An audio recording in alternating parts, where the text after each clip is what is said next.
A man and a woman arguing. One night in the desert, a poor Bedouin woman had this to say to her husband. Everyone is happy and prosperous except us. We have no bread. We have no spices. We have no water jug. We barely have any clothes, no blankets for the night. We fantasize that the moon is a cake. We reach for it. We're an embarrassment even to the beggars. Everyone avoids us. Arab men are supposed to be generous warriors. But look at you, stumbling around. If some guest were to come to us, we'd steal his rags when he fell asleep. Who is your guide that leads you to this? We can't even get a handful of lentils. 10 years worth of nothing. That's what we are. She went on and on.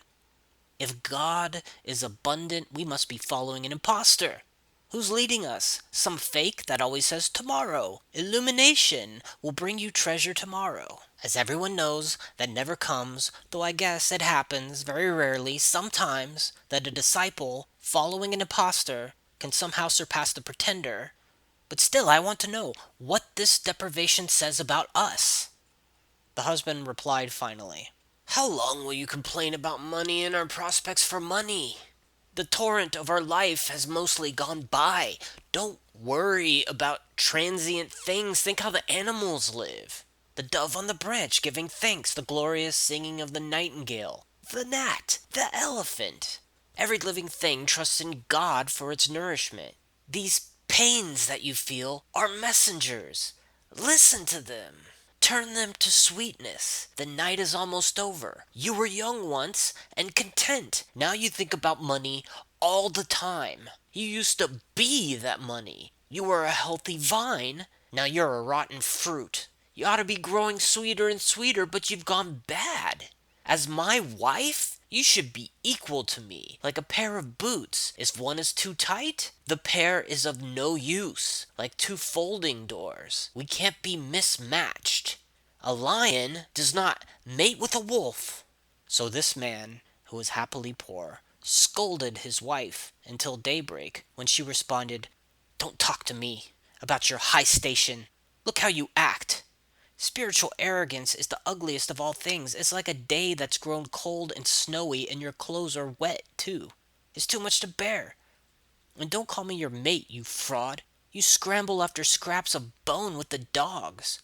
You're not as satisfied as you pretend. You're the snake and the snake charmer at the same time, but you don't know it.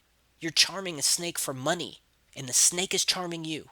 You talk about God a lot, and you make me feel guilty by using that word. You better watch out. That word will poison you if you use it to have power over me. So the rough volume of her talking fell on the husband, and he fought back. Woman, this poverty is my deepest joy. This bare way of life is honest and beautiful.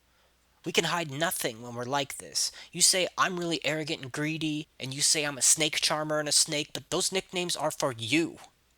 In your anger and your wantings, you see those qualities in me. I want nothing from this world. You're like a child that has turned round and round, and now you think the house is turning. It's your eyes that see wrong. Be patient, and you'll see the blessings and the Lord's light and how we live. This argument continued throughout the day, and even longer.